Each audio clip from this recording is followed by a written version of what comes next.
aujourd'hui j'ai fraudé. David fait partie des 20% de voyageurs qui ne payent pas leur billet de train. Le geste est pourtant simple et pourrait lui éviter une amende salée.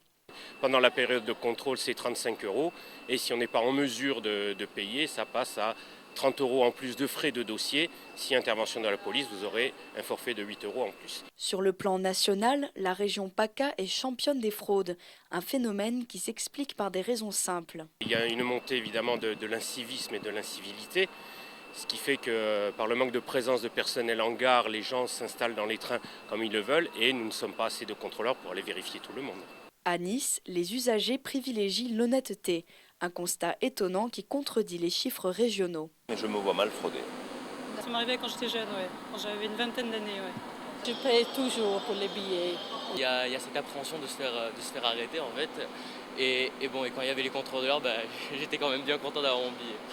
En 2011, 140 000 contraventions pour fraude ont été recensées sur la Côte d'Azur. C'est 34% de plus qu'en 2010.